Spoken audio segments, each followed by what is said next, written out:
Salut la Calicoba Team, j'espère que vous allez bien, moi ça va. Je fais cette petite vidéo aujourd'hui pour vous montrer le matériel que j'utilise en ce moment. S'il fait beau, c'est la pleine saison du carnassier, donc voilà. Je vous montre à peu près toutes les cuillères que j'ai, tous les modes de pêche lesquels j'utilise. Et je vais vous montrer mes deux, à la fin je vous montrerai mes deux lancers avec mes deux moulinets. Allez, let's go. Donc ça se présente comme ceci. Voilà, donc j'amène toujours mes boîtes. J'amène toujours une boîte avec moi au bord de l'eau, au bord de la rivière. Je marche beaucoup aussi, donc c'est très pratique d'avoir les boîtes dans un petit sac. Voilà, comme ceci. Je vous montre donc. On va commencer par la première, donc c'est les leurres. Donc j'ai celui-ci. Donc ça c'est un leurre dur en double. Il est très bien. Comme vous pouvez le constater, il est en deux parties. Il est très maniable, vous voyez. J'ai jamais attrapé de fiche avec. Il est un peu dur à manier au début quand on connaît pas. Mais une fois qu'on connaît, franchement, c'est une dinguerie. En suivant, j'ai celui-ci. Alors celui-ci, comme vous pouvez le constater et l'entendre, il y a des billes, il fait du bruit. C'est un leurre dur de surface. Donc il se positionne comme ça dans l'eau.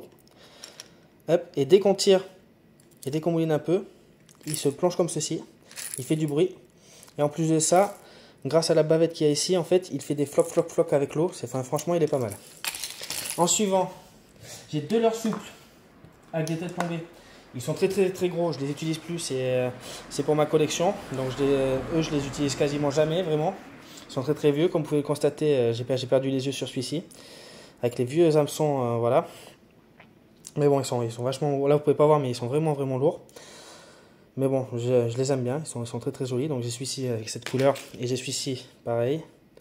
Voilà, comme vous pouvez voir, ils sont très usés, mais ils sont très jolis. En suivant, j'ai celui-ci, pareil, j'ai perdu un œil mais il est très joli.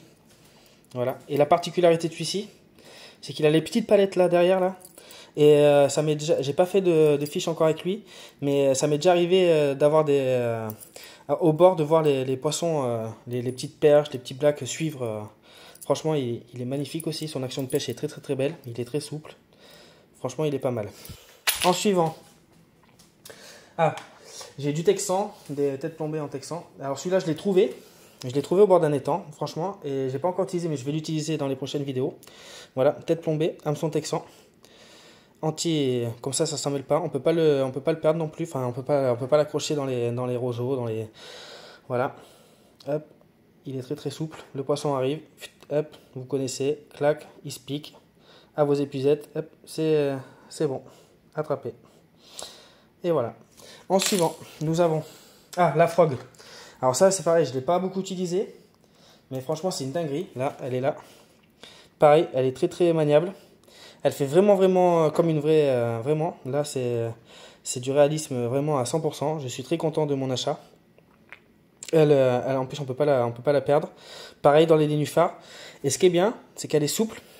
On peut la remplir d'eau ici, par ici. Hop, et elle va couler. Hop, et on peut la tirer. Et en fait, ça fait vraiment la sensation d'avoir vraiment une grenouille au bout, en fait. Et ça doit être très bon pour le brochet. Je l'ai dû l'utiliser 2 fois, je pense, il me semble. Mais je l'utiliserai beaucoup plus dans le futur, je pense. En suivant, j'ai les têtes plombées classiques. Alors, j'en avais 4. Malheureusement, j'en ai perdu une, c'est les aléas. Là. Et j'en ai tordu une, là, comme ceci. Voilà, elle est un peu tordue, mais voilà. Alors, j'affectionne tout particulièrement parce qu'ils sont très souples. J'adore la finition. Et leur mode de pêche est très bien aussi, dans l'eau. Donc, j'ai jaune, j'ai blanc et rouge, comme ceci. Et j'ai gris, comme ceci, comme vous pouvez voir. C'est très bien. Parce qu'en fait, comme ça, je peux les utiliser en fonction de quand je vais à la pêche. Si j'y vais le matin, le soir, en fonction de l'eau, en fonction de la luminosité, en fonction d'une rivière, en fonction de pas mal de petites choses. Mais je ferai d'autres vidéos là-dessus. Et ici, j'ai mes 3 leurres de... J'en ai que 3, c'est pour la rivière. C'est très bien. Ils sont tout petits. Mais ça là, pour les petites perches, les petits blacks, franchement, dans les rivières, là, ça c'est énorme. Même pour la truite, c'est vraiment énorme. Ils sont vraiment bien. Donc j'ai celui-ci. J'ai celui-ci qui flotte avec la grosse bavette à l'avant, qui est super joli aussi. Et alors j'en ai un que j'affectionne tout particulièrement, que j'ai pas encore essayé, qu'il va falloir que j'aille essayer. C'est celui-ci. Voilà. Le réalisme, il est vraiment joli. Il ressemble vraiment à un insecte. Et je pense qu'avec ça, on peut se faire cartonner. Je ferai des vidéos là-dessus. Il est très joli. En suivant, dans la seconde boîte. Donc ça, la seconde boîte, c'est celle que j'utilise le plus. Ça reste du basique, mais c'est toutes les cuillères. Et franchement, c'est ce qui marche le mieux pour, enfin, je pense. Donc j'ai les spinner blades basiques. Donc j'ai le jaune, comme ceci, qui est très très bien. D'ailleurs, je ferai des vidéos, comme je le disais tout à l'heure, au bord de l'eau avec leur action. Je vous montrerai comment ils fonctionnent. Mais celui-ci est très bien, avec ces deux palettes. Vous voyez là la brillance. Voilà. Celui-là est très très bien. Et celui-là que je préfère, c'est celui-ci. Pareil, avec sa petite palette ici. Ici, là, avec sa palette en dur. Pour l'avoir utilisé pas mal de fois, franchement, honnêtement, il passe, il se fasse cogner contre les herbiers et tout, il va jamais s'accrocher. Et franchement, c'est une dinguerie. Franchement, vraiment, c'est pas mal. J'ai eu pas mal de poursuites. Moi, j'ai pas eu encore de piquage. J'ai pas encore sorti de poisson avec. Mais bon, je pense que ça devrait arriver d'ici sous peu, j'espère. Ensuite, donc, comme je vous disais, c'est les cuillères qui marchent le mieux. Enfin, pour moi. Après, je sais pas vous pouvez donner vos avis en commentaire. Mais moi, je pêche beaucoup plus à la cuillère.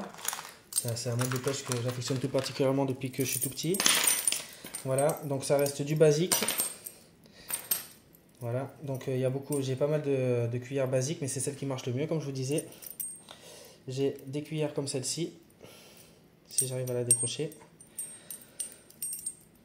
Voilà, des cuillères comme celle-ci, en numéro 4. Donc c'est des basiques, hein. Bon, avec le petit œil, bon ça brille, c'est joli, c'est sympathique. Hop, j'ai celle-ci, donc ça reste dans le même style, voilà, numéro 4. Avec d'autres couleurs. Bon là avec le petit pompon, ça c'est pas mal. Pour le brochet, tout ça, ça c'est vraiment bien les petits pompons comme ça, je le conseille. J'ai celle-ci aussi avec le petit pompon, mais avec une autre couleur aussi. Voilà, numéro 4. Et là on arrive dans le top 3. Donc mon top 3, c'est les troisièmes, c'est ces deux-là. C'est les mêmes, mais juste deux couleurs différentes. Vraiment, elles sont vraiment jolies, elles sont vraiment bien. Je les conseille aussi pour la pêche de bordure. Voilà, avec les couleurs, avec les petites billes, c'est sympa. J'ai la même en bleu comme ça. C'est vraiment bien. Mon top 2, c'est celle-ci, que je pêche régulièrement aussi avec. Elle est orange. Elle, voilà, numéro 4, pareil. Ça se voit d'ailleurs qu'elle est pas mal utilisée. J'ai encore un peu d'herbier dessus. Celle-ci. Vraiment content aussi pareil de mon achat. Orange comme ceci, la levée du jour, là, avec le soleil et tout, ça réfléchit pas mal. Franchement, c'est dinguerie. Et ma préférée d'entre toutes, avec celle avec laquelle j'attrape le plus de poissons, et avec celle où j'ai fait déjà une vidéo avec le brochet, c'est celle-ci. Alors c'est une numéro 2 en 4 grammes. Et vraiment, celle-ci, c'est ma préférée. C'est avec celle-ci où je fais le plus de poissons en bordure. Vraiment, avec les petits pompons comme ça, là, avec la couleur. Je vous garantis que ça, je vous conseille vraiment de l'acheter. Elle est vraiment, vraiment bien. Vraiment. C'est une dinguerie, celle-ci. Voilà, donc je ferai des vidéos pareil dessus. Avec leur mode de fonctionnement et leur mode de pêche. Pareil, j'ai aussi à chaque fois, j'ai un dégorgeur dans chaque boîte pour dégorger le poisson en sécurité. J'ai aussi, et là je referai une vidéo aussi pareil là-dessus, c'est des montages en texan. Donc c'est des hameçons comme ceci. Voilà. Ce qui rapproche de ce qu'on disait tout à l'heure, c'est pour faire des montages comme ceci. Voilà, donc ça existe avec des plombs. Donc là, comme ceci, avec des têtes plombées. Il y en a sans les plombs. Et sans les plombs, en fait, c'est pour mettre les worms que j'ai ici. Mais ça, je vous expliquerai une autre fois dans une autre vidéo comment on les monte. Voilà. Et ça, c'est très très bien. C'est une tuerie aussi, ça, dans les herbiers, là, pour les brocher, les blacks, ça. Ça, c'est une dinguerie, ça. Voilà. C'est vendu dans des poches hermétiques comme ceci dans les magasins de pêche. Voilà, comme ceci. Mais ça, c'est vraiment, vraiment pas mal. Nous allons passer à la présentation de mes cannes à pêche. Donc j'en ai deux pour la pêche au leurre et à la cuillère. Donc il y en a une que j'affectionne tout particulièrement, que je pêche le plus souvent avec, c'est celle-ci. Voilà, ça reste du basique en bois très légère en 2 brins. Voilà, donc c'est une Caperplan. C'est une 10-30 grammes. Moulinet basique avec de la tresse. Voilà. Ça c'est une de mes premières cannes avec laquelle je pêche le plus souvent. Voilà, c'est une dinguerie, moi j'aime bien. Elle est souple, elle est légère. Et j'ai la seconde avec laquelle je pêche le moins souvent, où il faut que je m'habitue un peu plus maintenant. C'est à l'inverse. Voilà, elle se tient dans ce sens-là. Et c'est avec ce moulinet comme ceci. Au lieu d'avoir les anneaux vers le bas comme ceci, quand on pêche, en fait, on a les anneaux comme ceci en haut. Et le moulinet est un peu plus compliqué à utiliser, tout ça, c'est un peu plus... Mais je vous ferai des vidéos là-dessus si vous voulez. Voilà, là on débraye. On tient le fil comme ceci, on jette, on mouline, hop, et ça se renclenche. Il y a pas mal de petits réglages à faire et tout ça, c'est un peu compliqué, mais franchement, les sensations là-dessus sont 10 fois mieux sur ces cannes-là, à la pêche au leurre et tout, que sur les autres, parce qu'en fait, vous voyez les anneaux là, hop, hop, hop, ils se rétrécissent vraiment, vraiment, vraiment, vraiment. Et le dernier anneau, il est vraiment tout petit, petit comparé à l'autre, en fait, vous voyez. Et les sensations là-dessus sont vraiment dingues. Voilà, j'espère que cette vidéo vous aura plu. N'hésitez pas à vous abonner et à liker la vidéo si elle vous plaît. N'hésitez pas à laisser des commentaires. Et je vous retrouve très bientôt la team pour faire d'autres vidéos. Voilà, bonne journée à vous.